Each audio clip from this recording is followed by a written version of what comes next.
ఓం శ్రీ లక్ష్మీ నరసింహస్వామి నమ. ఫ్రెండ్స్, ఈరోజు మనం చూడబోతున్నాం శ్రీ యోగా నరసింహస్వామి దేవాలయం షోలింగూర్. ఈ క్షేత్రానికి ఎలా వెళ్ళాలి, ఈ క్షేత్రంలో ఉన్న వసతులు ఏంటి, అలాగే ఈ క్షేత్ర స్థల పురాణం ఏంటి తెలుసుకుందాం friends. Hello friends, welcome to watch the relax. Friends, నేను తిరుత్తణిలోని శ్రీ సుబ్రహ్మణ్య దేవాలయం సందర్శించాను. అక్కడి నుంచి షోలింగూర్ వెళ్తున్నాను అనమాట. తిరుత్తణి సుబ్రహ్మణ్య స్వామి లాగా కూడా మన యూట్యూబ్ ఛానల్ అప్లోడ్ చేసాను, తప్పకుండా చూడండి. చలో ఫ్రెండ్స్, మనం షోలింగూర్ చేరుకున్నాం. షోలింగూర్కి బస్సు మార్గం గుండా ఎంత డిస్టెన్స్ నుంచి తెలుసుకుందాం. చిత్తూరు నుంచి 43 కిలోమీటర్లు ఉంది. బి బ్లాక్లో మనకి 14వ నెంబర్ ప్లాట్ఫామ్లో బస్సెస్ అవైలబుల్ ఉంటాయి. తిరుపతి నుంచి 70 కిలోమీటర్ ఉంటుంది, కానీ బస్సెస్ కంటిన్యూస్గా ఉండవు. కాబట్టి తిరుపతి నుంచి మీరు తిరుత్తనికి వచ్చి తిరుత్తని నుంచి షోలింగూర్ రాండి, 27 కిలోమీటర్లు ఉంటుంది. అలాగే చెన్నై నుంచి 105 కిలోమీటర్లు ఉంటుంది ఫ్రెండ్స్. ఇది ఫ్రెండ్స్ బస్సు మార్గం గుండా. అయితే 2 రైలు మార్గం. షోలింగూర్లో ప్రధాన రైల్స్ ఏమీ ఆగవు కనుక బస్సు మార్గం అయితే బెస్ట్ ఫ్రెండ్స్. చలో ఓం లక్ష్మీ నరసింహస్వామి నమ. ఫ్రెండ్స్, ఈ ఆర్చ్ గుండానే మనం దేవాలయంకి వెళ్ళాలి. ఇక్కడ నుంచి 2 కిలోమీటర్లు ఉంటుంది. జై శ్రీరామ్, జై ఆంజనేయ. స్వామివారు ఇక్కడ కొండపాలెం ఆంజనేయ స్వామి నామధేయంతో వెలిసి ఈ క్షేత్ర పాలకుడుగా ఉన్నారనమాట. మొదటగా స్వామివారికి పూజ చేసుకున్న తర్వాతే మనం నరసింహస్వామి దర్శించుకోవాలి. ఈ హనుమంతుని వెనకాలే మనకి తీర్థం ఉంటుంది. దానినే బ్రహ్మతీర్థం అంటారు. బ్రహ్మతీర్థంలో స్నానం ఆచరిస్తే 108 తీర్థాల్లో స్నానం ఆచరించిన పుణ్యఫలం మనకు దక్కుతుంది. ఈ బ్రహ్మతీర్థంలో స్నానం ఆచరించుకుని తర్వాత మనం యోగా నరసింహస్వామి దేవాలయం సందర్శనకు వెళ్ళాలి. చలో ఫ్రెండ్స్, ఓం లక్ష్మీ నరసింహస్వామి నమ. ఫ్రెండ్స్, ఎవరైనా కానీ తలనీలాలు సమర్పించుకోవాలనుకుంటే తీర్థం పక్కనే ఉంటుంది బిల్డింగ్. ఎదురుగా కనిపించే బిల్డింగ్లోనే తలనీలాలు సమర్పిస్తారు. ఈ తలనీలాలు ఈ బిల్డింగ్లో సమర్పించిన తర్వాత పక్కనే మనకి వాష్రూమ్స్ ఉంటాయి. అక్కడ స్నానం చేసి తర్వాత మనం తీర్థంలో మునగడానికి రావాలి. భక్తులందరూ గమనించగలరు. తీర్థంలో మునిగేటప్పుడు సోపు కానీ షాంపూ కానీ వాడకండి. దయచేసి తీర్థం యొక్క పవిత్రతను కాపాడండి ఫ్రెండ్స్. ఓం లక్ష్మీ నరసింహస్వామి నమ. చలో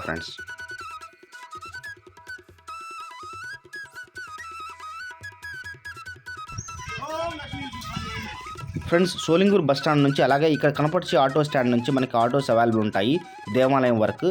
అలాగే భక్తులు ఎవరైనా స్టే చేయాలనుకుంటే ఇక్కడ కనపర్చే బిల్డింగ్స్ అన్ని హోటల్స్ అనమాట. ఇవి బ్రహ్మతీర్థం పక్కనే ఉంటాయి. వీటిలో స్టే చేయొచ్చు, లేకపోతే టౌన్లో కూడా స్టే చేయొచ్చు అనమాట ఫ్రెండ్స్. కాస్ట్ అఫోర్డబుల్ రేట్లోనే ఉంటుంది. చలో ఫ్రెండ్స్, ఓం లక్ష్మీ నరసింహస్వామి నమ. ఫ్రెండ్స్, మనమైతే దేవాలయం దిగువ భాగం చేరుకున్నాం. బైక్ ఆ ఇంట్లో పార్క్ చేసాం. బైక్ పార్కింగ్ కానీ వాళ్ళు 20 రూపాయలు ఛార్జ్ చేస్తున్నారు పర్ డే. ముందుకెళ్తూ మరిన్ని విశేషాలు మాట్లాడుతున్నాం. దేవాలయానికి వెళ్ళడానికి 2 మార్గాలు ఉంటాయి. ప్రధాన మార్గం, మెట్ల మార్గం, 2 రోప్ వే అనమాట. రోప్వే వచ్చింది. ఇటువైపు లెఫ్ట్ తీసుకుని వెళ్తే రోప్వే వస్తుంది. రోప్వే చూద్దాం రండి ఫ్రెండ్స్. సోమవారం దర్శించుకోవడానికి 2వ మార్గం రోప్వే. రోప్వే వచ్చింది. అప్పుడప్పుడు మెయింటెనెన్స్ కోసం ఆపివేస్తారు. ఈ రోజు కూడా ఆపివేశారు. రోప్వే వచ్చింది. ఆ బిల్డింగ్ నుంచి స్టార్ట్ అయ్యి ఇలా పైకి వస్తామన్నమాట. అటువైపు ఇటువైపు 4 క్యాబిన్స్ ఉంటాయి. ఒక్కొక్క క్యాబిన్లో 4 కూర్చోవచ్చు. ఫర్ హెడ్ 100 రూపాయలు ఛార్జ్ చేస్తారనమాట. టోటల్ 8 క్యాబిన్స్ ఉంటాయి. ఇలా రోప్వేలో వచ్చిన తర్వాత ఇక్కడ మనకి వీల్ చైర్స్ ఉంటాయి. ఎవరైతే నల్లేని వాళ్ళు ఉంటారో వాళ్ళు ఉపయోగించుకోవచ్చు. కొద్ది ముందుకు వచ్చాక లిఫ్ట్ ఉంటుంది. ఆ లిఫ్ట్ తీసుకొని పైన బ్రిడ్జ్ ఉంటుంది. ఆ బ్రిడ్జ్ వల్ల డైరెక్ట్గా వెళ్ళిపోవచ్చు అనమాట స్వామి దర్శనానికి. ఎవరైతే నడిచే వాళ్ళు ఉంటారో వాళ్ళు ఇలా నడక మార్గం గుండా చిన్న మెట్లు ఉంటాయి, కొద్దిగా 50 మెట్లు, వాటిని ఎక్కి స్వామి దర్శనం చేసుకోవచ్చు. వీకెండ్స్లో చాలా రద్దీగా ఉంటుంది రోప్వే అనేది. అది ఫ్రెండ్స్ భక్తులు గమనించగలరు. ఫ్రెండ్స్, మనమైతే నడక మార్గం గుండా వెళ్తున్నాం. ఈ స్ట్రైట్గా వెళ్తే మనకి మెట్ల మార్గం వస్తుంది. మెట్ల మార్గం గుండా 1805 మెట్లు ఎక్కితే స్వామివారి దర్శనం చేరుకోవచ్చు అనమాట.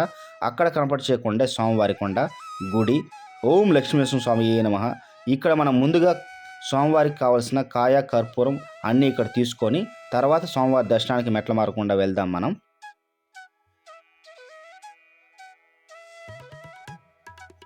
ఓం లక్ష్మీ నరసింహస్వామి నమ. ఫ్రెండ్స్, మనమైతే మెట్ల మార్గం గుండా వెళ్ళడానికి వచ్చేసాం. ఇది ఎంట్రన్సీ. ఇక్కడ స్వామివారికి పూజ చేసుకొని మెట్ల మార్గం గుండా స్వామివారి దర్శనానికి వెళ్దాం. చలో ఫ్రెండ్స్,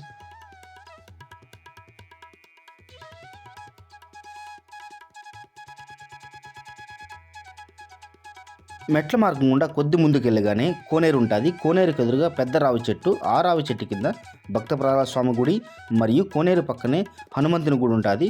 భక్త ప్రహ్లాద స్వామి గుడిలో దర్శించుకోండి. అలాగే హనుమంతుని గుడి దర్శించుకున్న తర్వాత మళ్ళీ మెట్ల మార్గం గుండా స్వామివారి దర్శనానికి ముందుకు వెళ్దాం. చలో ఫ్రెండ్స్,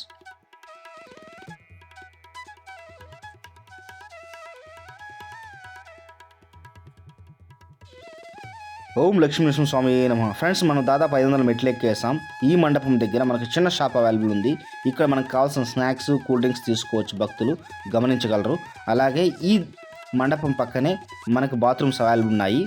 మళ్ళీ ఎక్కడ షాప్స్ కానీ బాత్రూమ్స్ కానీ ఈ మెట్ల మార్గంలో అవైలబుల్ లేవు ఫ్రెండ్స్. తర్వాత కొండ మొత్తం ఎక్కేసిన తర్వాత దేవస్థానం వెనక భాగంలో బాత్రూమ్స్ అవైలబుల్ ఉన్నాయి, భక్తులు గమనించగలరు. చాలా ఫ్రెండ్స్. ఓం లక్ష్మీ స్వామి నమః. కొండ మీద ఒక 800 మెట్లు ఎక్కిన తర్వాత పక్కనే ఒక దేవాలయం కనపడుతుంది, చూద్దాం రండి. ఓం లక్ష్మీ స్వామి నమః. కొండపైన దేవుడు మన కింద నా సైట్ సీయింగ్ అనమాట, చూడండి అద్భుతంగా ప్లేస్ అయితే. ఇక్కడ కూడా ఒక దేవాలయం ఉంది, అదే మీరు అక్కడ చూస్తే కనపడుతుంది, కానీ పాడు పడుతుంది అనమాట. అంటే ఇది మెయిన్ చేయలేదు, లోపలికి వెళ్ళి చూద్దాం. మనం ఇంత అద్భుతమైన కట్టడాలు యాక్చువల్లీ. ఇది రాళ్ళు కూడా అట్లా వెత్తు కూడా పట్టలేము, అటువంటి దాన్ని కూడా వీళ్ళు మెయింటైన్ చేయకుండా సమంగా ఇది కూడా పోయిందనమాట. అవసరం దశకు వచ్చేసి లోపలికి వెళ్ళి చూద్దాం అన్నట్టు. సరే ఎట్లా ఉందో.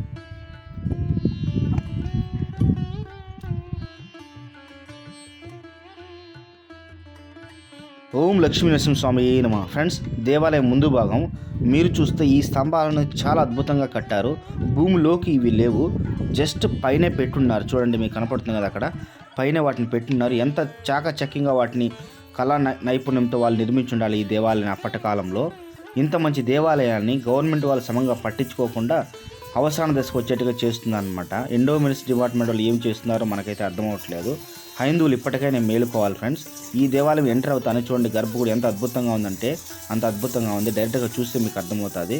ఇప్పుడైతే గబ్బిలాలతో కంప్లీట్గా శిథిలావస్థలో ఉంది దేవాలయాలు. మన దేవాలయం నుంచి వచ్చే ఆదాయాలంతా ఇటువంటి దేవాలయాలు డెవలప్ చేయొచ్చు కదా. వాళ్ళు వాళ్ళ అవసరాలకు ఉపయోగించుకొని మన దేవాలయాన్ని మొత్తం పాడు చేస్తున్నారు ఫ్రెండ్స్. దయచేసి హైందువులందరూ గమనించాలి, హైందువుల ఐక్యత రావాలని కోరుకుంటున్నాను. చలో ఫ్రెండ్స్, మనం స్వామివారి దర్శనానికి ముందుకు వెళ్దాం.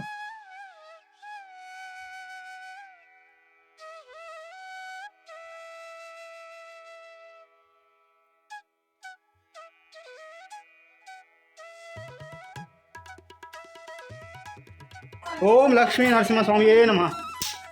మనం 40 సార్లు మెట్లు ఎక్కేసాం. ఇప్పుడు గోపురం దగ్గర ఉన్నాం అనమాట, ఎంట్రన్స్కి వచ్చేసాం. జై లక్ష్మీ నరసింహస్వామి. ఓం లక్ష్మీ నరసింహస్వామి నమః. ఫ్రెండ్స్, మనం మెట్లని ఎక్కేసి గాలిగోపురం దగ్గరకు వచ్చేసాము. 1805 మెట్లు ఉన్నాయి ఈ మార్గం గుండా. ఈ కొండని పెరిమలై అంటారు, అంటే పెద్ద కొండ. ఈ కొండ హైట్ వచ్చింది 750 అడుగుల ఎత్తు అనమాట. ఈ కొండపైన స్వామివారు స్వయంగా వెలిసి ఉన్నారు. ఈ కొండకు ఆపోజిట్గానే చిన్న మలై అంటారు, అంటే చిన్న కొండ. శ్రీ యోగ ఆంజనేయ స్వామివారు అక్కడ స్వయంగా వెలిసి ఉన్నారు. దానికి వెళ్ళడానికి 420 మెట్లు ఉంటాయన్నమాట. భక్తులు గమనించగలరు, తప్పకుండా స్వామివారిని దర్శించుకోండి.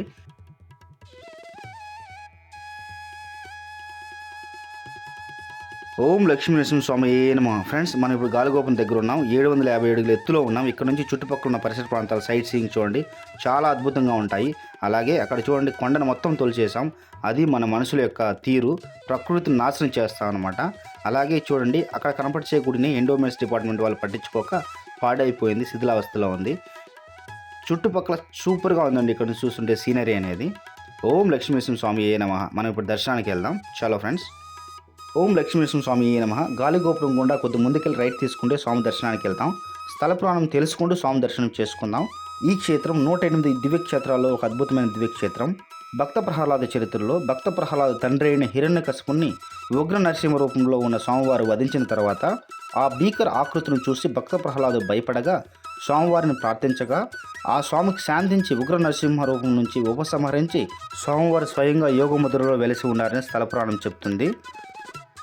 స్వామివారి గుడిలో కెమెరాస్ నాటలోడు కనుక స్వామివారి మూల విరాట్ విగ్రహం ఇలా ఉంటుంది, అందరూ దర్శించండి. ఓం లక్ష్మీ నరసింహస్వామి నమః. స్వామివారి గుడిలోకి ఎంటర్ అయ్యే మార్గం మరియు బయట వచ్చే మార్గం ఇది ఒకటే మార్గం అన్నమాట. ఓం లక్ష్మీ నరసింహస్వామి నమః. ఫ్రెండ్స్, ఈ గుడిని తిరుక్కడి లేక గటికాచలం అని కూడా పిలుస్తారు. ఈ గుడిలో 24 నిమిషాల పాటు కూర్చొని స్వామివారిని స్మరిస్తే మనకి మోక్ష మార్గం అందుతుందని స్థల పురాణం చెప్తుంది, భక్తులు గమనించగలరు.